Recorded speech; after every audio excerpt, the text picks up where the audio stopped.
Hi, I'm your host, Becky Davis, and you're watching GardenWise, Santa Barbara's most informative show about sustainable landscaping. Fall has officially arrived, and that means now is the best time to establish water-wise plants. In our first segment, we'll visit the Santa Barbara Botanic Garden and take a look at their new demonstration garden to bring you some inspiration. This 1926 Craftsman home was originally used as the caretaker's cottage, where it was surrounded by a fence until 1990, when the home demonstration garden was first created. Over the years, the garden lost its luster, and in partnership with the city of Santa Barbara, the garden was redesigned with a new focus. When we wanted to re-envision our home demonstration garden and make it more water-wise, we brought in Kim True of True Nature Designs to really help us rethink this. She really helped us integrate all the components of the water saving that we wanted to in the landscape and do it in a very aesthetic way. So we really started with figuring out a program, a design program, and figuring out where all of the puzzle pieces would lay on the site. We thought this would be the ideal place to demonstrate bioswales and rainwater harvesting in the ground, using grading techniques. So the first thing we really did was decide to do this nice dry creek bed, which has a number of the downspouts from the house are discharging. They're tied into the creek bed. So instead of that water going off into a storm drain, it's going into this creek bed where it can slow down and soak into the ground. And then we also, at the bottom point, the lowest point of the garden, have a rainwater garden, which has a number of plants that specialize in helping uptake stormwater, clearing out pollutants, and then just really letting that water soak into the ground in that location. Betsy Collins, our Director of Horticulture, was also instrumental in picking all the great plants that we wanted to use in this garden. So this bed is really in just peak flower right now, and it shows some of the plants we've used quite a lot at this garden. Here we have our seaside daisy, which is a plant that's native to the coastal bluffs here in the central coast of California and out on the islands. The plants that we use in this garden are all drought tolerant. Some are less drought tolerant than others, but if you were to create a garden with just these plants, you would use less water. Natives just use less water. And who can have a garden without our native live-forevers? This is everybody's favorite plant. This is Dudleya brettonii from the northern coast of Baja California. The Santa Barbara Botanic Garden is a wonderful place to explore the diversity of our native plant life, and the home demonstration garden is a great place to learn how to incorporate those plants and more into your home landscaping. During the selection process, the garden staff took a lot of things into consideration. What are the natives that you can grow in your garden that are, one, beautiful, two, easy? They'll play well with the other plants that you have in your garden. You don't have to become a habitat gardener or not have your roses. These are plants that are adaptable to a typical garden. So these are plants that you can come to the Botanic Garden and buy pretty reliably. We have been working for the last 70 years with the nursery industry to try and get natives into our general nursery stock. Get these good plants where people can buy them and use them.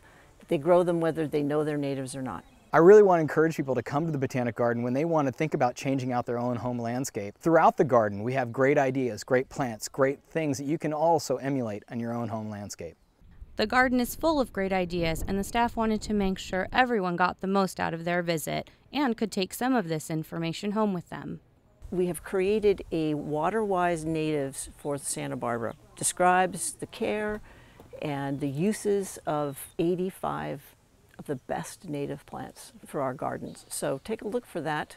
You can find that on the city's website and here at the garden. There is always more to learn and more ways that we can improve our use of water in our home landscaping. The Santa Barbara Botanic Garden has many resources and great ways to learn.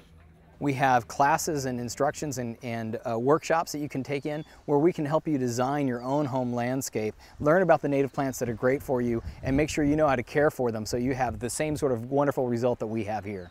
Once you learn about the flora and how difficult it is for these plants to survive in our conditions, you really just get this appreciation for them. We just have a slightly different seasonality here, and you can really experience that once you get into native plants, and you can understand their seasons and how our seasons work here. And I think it connects you to California, especially Southern California, and the challenges we have with water, you know, with having too much water and then not having enough. And it's really a cyclical thing that happens over and over. And it's good to learn about that and incorporate those sort of natural systems into your own home garden. So we want to make this simple here at the Botanic Garden to be able to do this on your own home landscape, to make your own landscape both native and water-wise. To find a demonstration garden near you, visit waterwisesb.org/demogardens. Trees are a wonderful and valuable investment for our community. That's why it's important to keep them healthy even during drought. Up next, we learn how to water our trees effectively while also conserving water. Hi, I'm Kathy Perret with the City of Santa Barbara's Water Conservation Program. Today we're going to talk about trees, that most beautiful plant that is so valuable for our plants, our animals, our shade. It's a wonderful resource. We're going to talk today about how to efficiently water them, all the way from do-it-yourself projects to what a professional might do to assist you. Let's take a peek at all the parts that are necessary. There's a few parts that are necessary to put together an inline drip system. I'm going to come down, let's show you the most important. We'll start from where the water supply comes in. The water supply is going to come in, your hose is going to hook in, you're going to require a pressure regulator. It can look like this. It'll usually reduce it to 20, 25, or 30 psi. You're going to put a filter system on. This is going to remove any sediment that might be coming from the hose. There's a connector. It's just a thread that allows you to hook up drip tubing to it. It's inline drip. If you look down on the actual tubing itself, you can see some minor little holes and some thickness here. So every 12 inches on this tubing, I have a 1 gallon per hour emitter. I also have this tool out here. This is a soil probe. And the soil probe is going to allow me to actually take a soil sample. These little holes are every 2 inches, so I can take a soil sample maybe 12 inches deep and find out at the deepest point, is the soil still moist down there? So we're going to talk about what's the proper type of tubings, where to place it, and then a little bit about how long to water for your individual trees. It really depends on the type of tree. Sometimes you may actually need to ask a professional, ask an arborist to come by and give you a little bit more information about that tree. It's really important for us to try and provide the water and the nutrients that they need to continue to add value and beauty and shade and habitat in our environments and in our landscapes. We've got all our parts. Let's go mark the tree canopy and put this together. Well, we're over here at the water supply. The first thing I'm thinking about is doing the last little finishing connections to the tubing. I'm going to put a T onto my drip tube so that I can make a circle around the tree. So we're going to cut a hole, cut the pipe. Just using pruning shears works pretty well. Connect it up. Takes a little jiggling to kind of work these together and get them locked in. I'm going to connect a T to this so that as I go around the tree off of one side, the tubing can come all the way back into here. So it'll get water going in, it'll fill the tubing, it'll water all the way around. So we've got ourselves connected here. The next step is to figure out exactly where the drip line is. I like to mark it with flags so that when I'm laying my tubing out, I know that I'm in that prime zone where the plant's going to absorb the water. So with this particular tree, it's easy to see that as the rain is going to fall, it's going to hit these outside branches and it's going to fall directly down. So I would come out and come here and I put my little flag.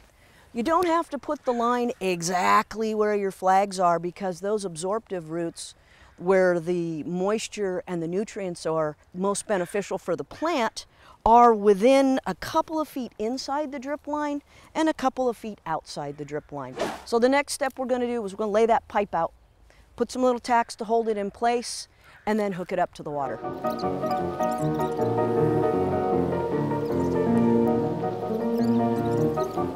So now we're going to use these, they're called stakes, soil stakes.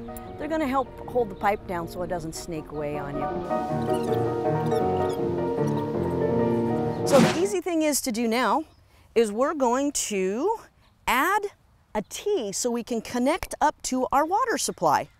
So we detach the extra piece of pipe. We have our T that's hooked up to what we're going to hook to the hose or to our valve. Take one side of this, give it a wiggle and a little bit of push. It's connected. We connect the other side. So we're going to hook this up to a hose. This is going to be our water supply today. We're already set up with our pressure regulator and our filter, which are really necessary to make sure that the drip or the inline or the soaker tubing doesn't put too much water out over time. You can use your meter, and if you check our website, there is a video as well as some flyers on how to read your meter just for this application. All right, we're hooked up. Let's turn it on. Today we're using a hose spigot for our water supply. You can hook this up to a valve in your irrigation system so that you can time it automatically if you want. Doesn't matter. So let's give this just a little bit of water. You don't want to crank it on. You just want to turn it on maybe 1/8 to 1/4 of a turn. Take a look at your drip zone, and what you should see is little drips coming out of each of those little emitter tubes, the ones that were every 12 to 18 inches apart. Well, we finished with our drip line connection, so now I'm going to show you a super easy way, do it yourself, that you can use the water that you collect in your shower or in your dish pan to use that to water your tree deep and slowly. In order to make a slow trickle bucket, you need a bucket. And what we're going to do is we're going to drill 4 little holes so that when we put the water in the bucket and set it down in the mulch around it, the water's slowly going to saturate as it's absorbed into the soil. So we've got our holes, our bucket's prepared. That's all there is to it in this part. We're going to make a little space down here so we can get to the soil, put the mulch around the bucket. We'll place our bucket in contact with the earth underneath, put some mulch around it. We're keeping any evaporation from happening here and allowing it to really slowly soak in. Then we have our bucket from my shower water, and we just add it. Perfect do-it-yourself deep soaker for your tree. For those of you who maybe have seen one of these devices used by an arborist or by city staff out with the trees, this is a deep watering soil probe. It's not something that most people regularly do, but if you have some trees that are distressed, if you see the city workers using this soil probe out on our street trees or in the parks, we're doing that for the health of the trees. Trees are such a wonderful investment. They give a place for the kids to play and the wildlife to be at. We really want to continue doing all we can to keep them healthy. For more information on how to water your trees effectively, visit waterwisesb.org. We'll be right back with more Garden Wise. Welcome back. A big part of keeping your plants and trees healthy is knowing how to properly prune them. In our next segment, Oscar Carmona, instructor for the county's Green Gardener program, shows us how. Hello, Oscar Carmona. I'm the owner of Healing Grounds Nursery, and I've got more than 30 years experience working with plants and in the Santa Barbara area. And I'm happy to say that I use those talents and skills and experience in the Green Gardener course, which I've been teaching for 16 years. And today we're going to talk about pruning. Pruning is an important topic because it has to do with plant health. The first thing that you need to know, because the plant is a living thing, we need to understand its parts. And so we have our wonderful subject here. This is an apricot tree that I understand had a tremendous fruiting season this year. And so now we're looking at the general structure. Once it's fruited, we can look at the general structure and see where we might want to help the tree as it continues to grow. But let me back up for a second because I would like to talk a little bit about plant parts. One of the most important parts of plants, which we don't see, but is nevertheless a vital part of plant health, is what is below the ground, and that's the root zone. So you have the roots as the basic fundamental part in the ground, and not only does it provide a support, but it also provides the plant with nutrients and water, which are absorbed through the roots. They are taken up through the roots via the trunk of the tree and the limbs, which are the support system, but they're also the highway for those nutrients and water to be taken up from the roots, and they go up through the into the canopy and out into the leaves. It's in the leaves which, with the help of the sun, the plant is able to make its food. It turns the nutrients and the water into a form of sugar, which is not only produced here, it's stored here, but then it's also taken back and stored into the roots system. Beyond that, we have, of course, the fruit and the flower, and then the fruit, which emerges from the flower. And those are the important components of the tree that you need to consider, so that when you go to prune, you understand that you're affecting a living thing, and everything you do has an effect on that. So we don't want to go in here and just cut willy-nilly or, peel off every leaf, because we're going to adversely affect the tree if we do that. So we need to have a more of a methodical and a thoughtful approach to pruning. So in order to prune properly, of course, we need the proper tools.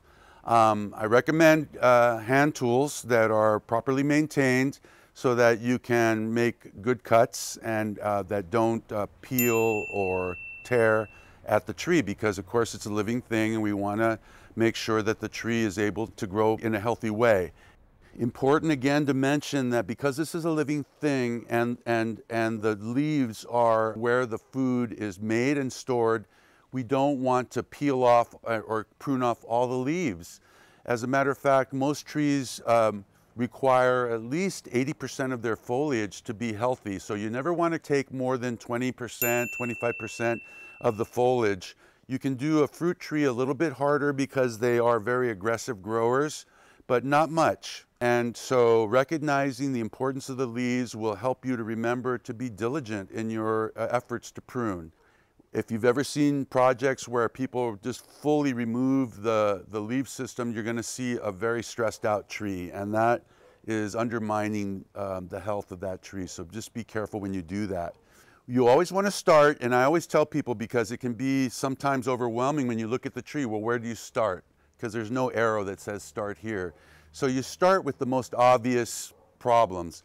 If you ever see any dead or dying parts of the tree, those could be the indicator of where you want to start, because those are the obvious places.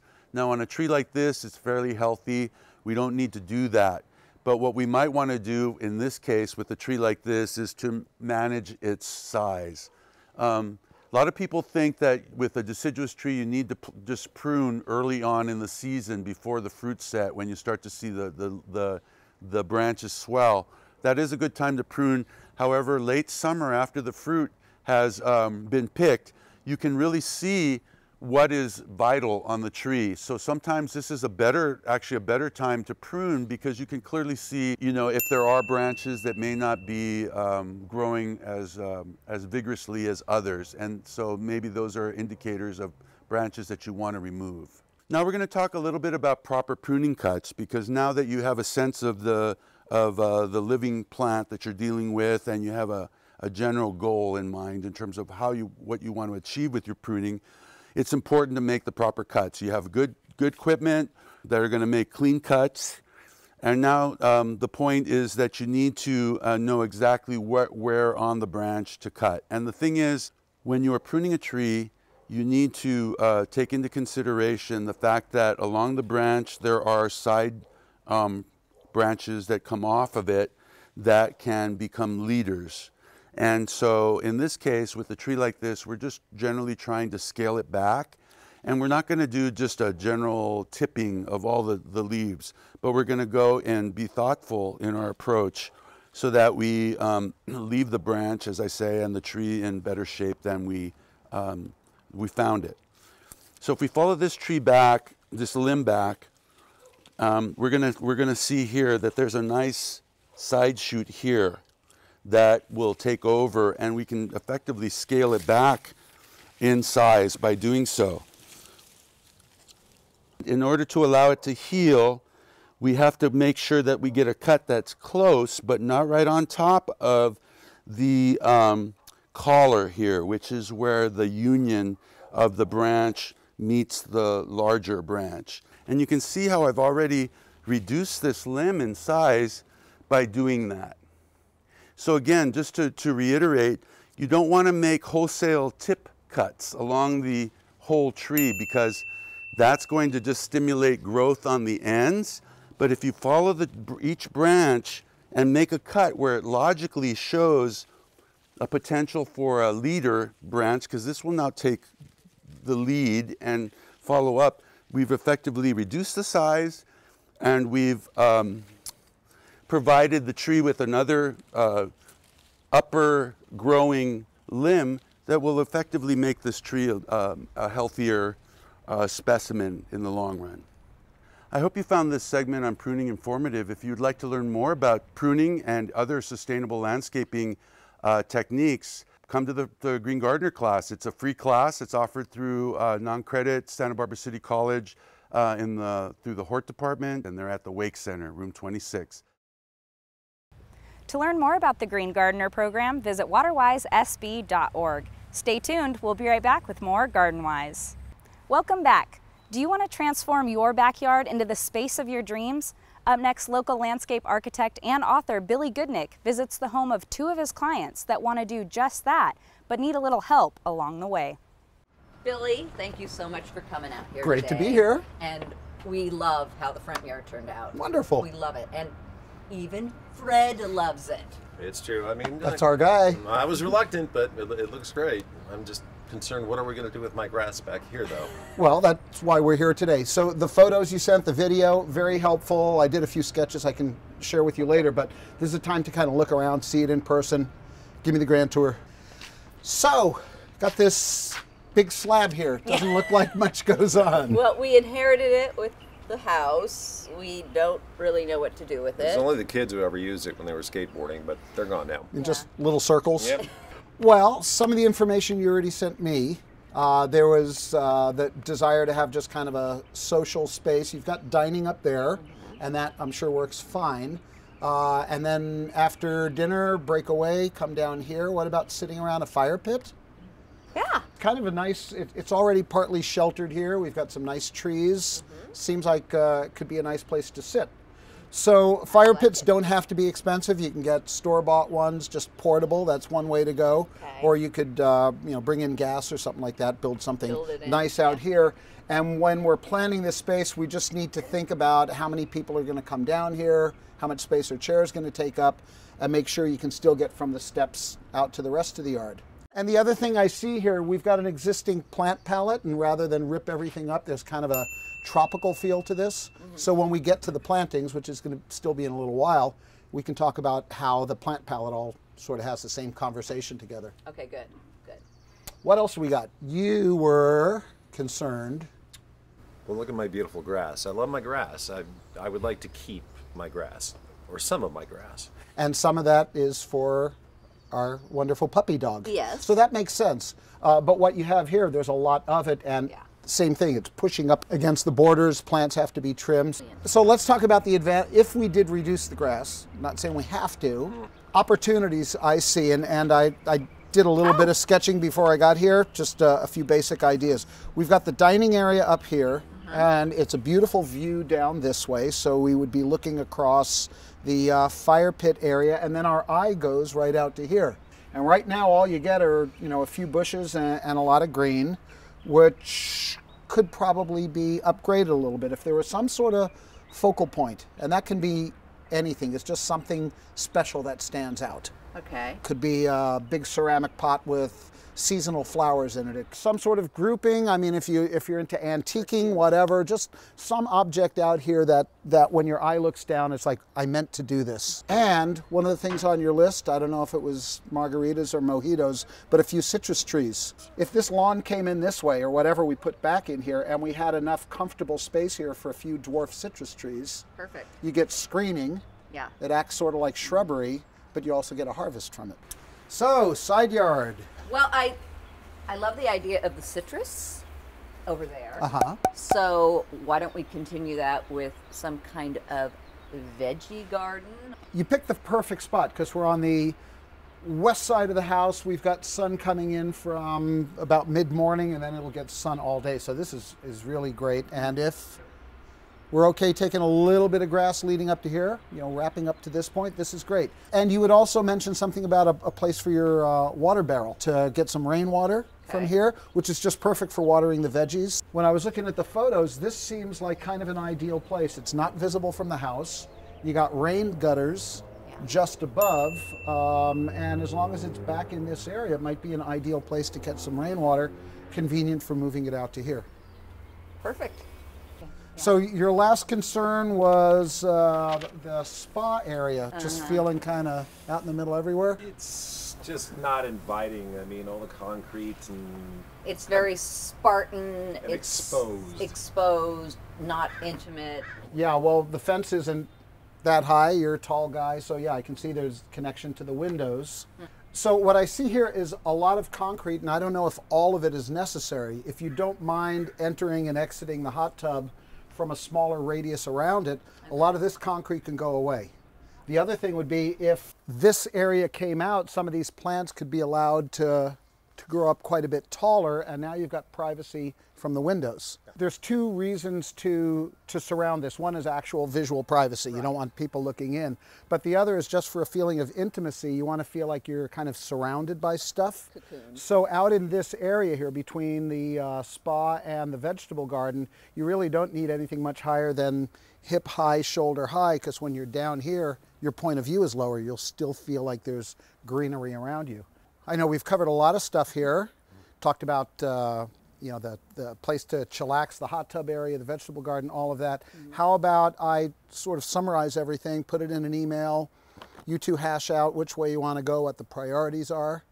Once we have that settled, we know how much dirt is left, where all the plantings can go, because for now, we're stuck with what we've got. Once the shapes change, we have more opportunities to pretty things up. Okay. Sounds good. So you'll get your homework. Thank you, Billy. Thanks for having me out. Thanks very much. A lot of fun. Stay tuned for our next episode as Billy revisits his client's backyard to help them select the right plants for each space. Up next, we hear from Randy Baldwin about his favorite tree and why it's so special.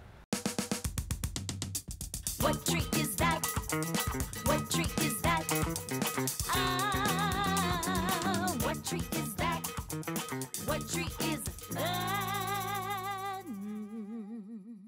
Hi, I'm Randy Baldwin. I'm here to talk to you about dragon trees. We're here in Alameda Park, where the large dragon tree behind me is situated, and it was the first tree to be measured and put on the California Big Tree Registry, a registry maintained by Cal Poly San Luis Obispo. And Dr. Matt Ritter, botanist there, put this tree on, saying it was the largest of its kind in California. Well, others in the town of Santa Barbara knew otherwise, and so this started a committee working to look for those other dragons lurking in gardens and public spaces elsewhere. It is a tree that comes from Micronesia, which is the islands off of north of Africa in the Atlantic Ocean, and includes Canary Islands, which is where this particular one comes from, and also the Azores, Cape Verde Island, and actually on the mainland in Morocco. We noted that Dr. Franceschi found this tree in abundance here when he got here in 1895, which indicates it does very well here. Trees of Dracaena Draco are scattered around the city of Santa Barbara. You find them around the Mission, you find them in El Paseo, you find them at the Zoological Gardens, at Lotus Land, Casa del Herrero, rather large specimens scattered about. They also grow quite well in Santa Monica, Orange County, and quite a few of them in San Diego, particularly on Coronado Island. This speaks to their adaptability to the climate of California, the Mediterranean climate, which they come from a very similar climate. They're very drought tolerant for us, and they really are a great structural element for the water-wise garden, fitting well with succulents and other dry-growing plants. So this tree has a fairly unique growth form, and what this tree does have is called sympodial growth, and what that really means is that it actually branches and at some point and either divaricates into two branches or may just branch instead of a single branch, which causes some of the lumpiness and look of the tree. And it does this usually at the time of flowering. the flower and the resulting fruit that comes on it, which we can see on the tree behind me, results in killing the growth stem of the current branch, and then it branches at that point. And so things like yuccas do the same thing. And so what we're seeing on this tree is many years of branching and flowering. And flowering is estimated to take place about once on a branch, once every 3 to 7 years. So but there's always some branch on the plant that seems to be flowering and branching. And we can see on this tree, right now it's in fruit, but you can see the old spent flowers in some cases, and some of those you could trace back actually to places where it has branched. People might want to plant this plant in their garden. It's a great plant. It goes well with succulents and other plants. It's relatively slow growing, so don't expect to either get a relatively large plant when you first purchase it or to have it grow leaps and bounds once you do plant it. We have about a 30-year-old plant in front of our nursery. It's about 10 feet tall right now. So that gives you some idea. Generally, they're not found in retail nurseries, but landscape contractors can purchase these plants in sizes up to fairly mature. Maintenance on this tree is next to nil. Really requires water that you would get in the rainfall in the wintertime. It can grow faster, certainly with some additional irrigation. This one obviously here in the park, Santa Barbara, is growing in a lawn, but separated from the lawn in a fairly dry picnic area. But it can go in, it was originally in the lawn, and so this one probably grew faster because of that. So if you are interested in seeing more dragon trees, there's certainly our website, and you can just Google dragon trees in Santa Barbara and bring up a bunch of pictures of the trees. The forest at Lotus Land is one of my favorite places to go because you can walk under the trees, and it's really a magical place there. Casa del Herrero's got a very large specimen. The trees mentioned at the monastery, of course, Alameda Park here. El Paseo, the old El Paseo, has nice trees. And again, I encourage people, if they see a big dragon tree and we don't have it listed somewhere, you can contact me about that, or certainly you can contact directly the Big Tree Registry at Cal Poly, and maybe you can find a bigger dragon lurking in your garden. For a list of other WaterWise trees for your garden, visit waterwisesb.org. Well, that does it for this episode. Remember, you are the agent of change, and together we can create beautiful, climate-appropriate gardens. There are lots of resources online to help. Visit waterwisesb.org for tips or to view past episodes. If you have any questions or comments about the show, you can give us a call at 564-5311. I'm your host, Becky Davis, and keep it WaterWise, Santa Barbara.